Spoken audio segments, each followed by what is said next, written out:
Let's start out by just talking about defense in terms of levels. That'll be the place we start right here.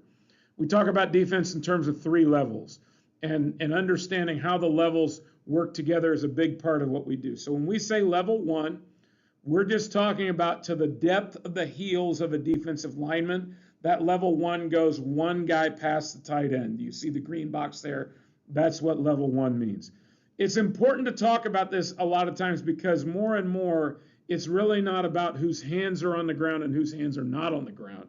It's just whether they are at this level and immediately threatening a gap, as we'll talk about in a little bit. So understand level 1. Again, they could have their hand in the ground. They could have both hands in the ground. They could be standing up. Really doesn't matter if they are in that space to the depth of a defensive lineman's heels and they're within 1 man of the tight end. That's level 1. Level 2 for us goes up to an area called the hard deck. Hard deck is how we define a deep defender from a shorter defender. It varies from team to team, but 7 to 9 yards is a good indicator. So anything below the hard deck that's not at level 1 to the inside receiver, that's what we would call level 2. I'll show you what that looks like in a minute. Before I do that, let's be sure we define what the hard deck means. 7 to 9 yards from the line of scrimmage, and it is the spot, it is the line. And a good way to think about this too is the fact that usually the umpire is going to stand right at the bottom edge of the hard deck. So it's not far off to say usually that the hard deck is right behind the umpire's butt. But we know this. Almost always, if you're above that hard deck as a defensive player, we know here are things you cannot do. You cannot easily play man coverage. You really can't blitz, and you really can't be involved in supporting the run early. You can support it late, but not early. From above this line, we almost surely know that you're responsible for some kind of deep coverage. What kind of deep coverage? We'll get into that. So that's why the hard deck is such an important line for us, because it allows us to very quickly divide defenders into 2 categories. You can either blitz, play man, be in early run support, or you can't. Not everybody who can will, but it divides things out for us. So you notice that the hard deck goes, or you notice that level 2 goes from just below the hard deck to anything that's not in level 1, all the way out to the inside most receiver. You notice I left a little bit on the sides there that's going to become part of level 3. So level 3 is anything above the hard deck, and then anything over the outside receiver. So a cornerback is almost never considered part of level 2 unless there is no outside receiver on his part. And so we call those guys level 3 defenders. Now, that's how we define it. That's how we start talking about it. And what's really important for you to see as well is that the way defenses work, every level is connected to every other level. Like it says here, every level of the defense connects with the other levels. Level 1 connects with level 2. Level 2 connects with level 3. And it gives you clues about what's going on.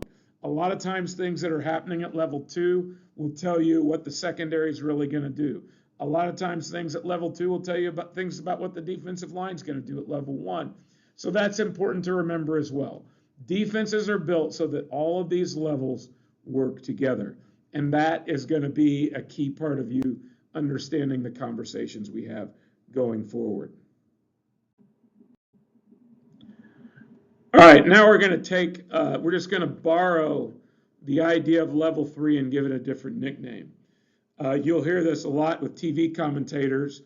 We just call level 3, in other words, the safeties above the hard deck and the corners, the shell. We'll say, see the shell.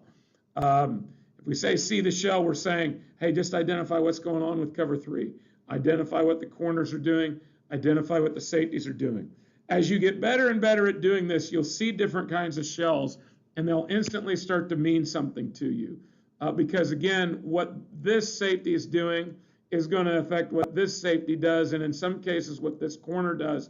And you'll see the different ways they align themselves, and it'll be an instant picture to you that you can react and respond to as you get better at doing it. But when we say see the shell, simply we mean level 3 above the hard deck and the corners. That's what we want you to see.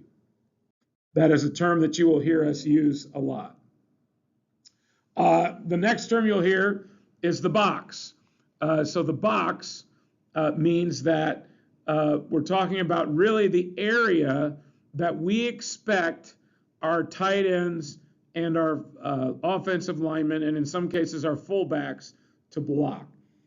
The box is all of level 1, and then any part of level 2 that does not have a detached receiver in position to block, that would also be part of the box. So in other words, if this defender right here, right now, we consider that this defender can be blocked by a detached receiver, so we don't put him in the box. I'll show you what it looks like right here. There's the box for this formation and this alignment that you see. Because this guy I've highlighted in yellow can be blocked by a receiver, we don't consider that highlighted player to be in the box. Now, on the other hand, if there was not a receiver right there, if there was not this guy right here in the middle, if I erased him, which it doesn't look like I'm going to be able to erase him, if this player didn't exist, we would have to count that player as being in the box because we don't have a detached receiver to block him. So that's what the box means. This is the area, like I said, that we expect our offensive linemen and tight ends to block. So when we talk about linebackers in the box and how many guys are in the box, that is specifically what we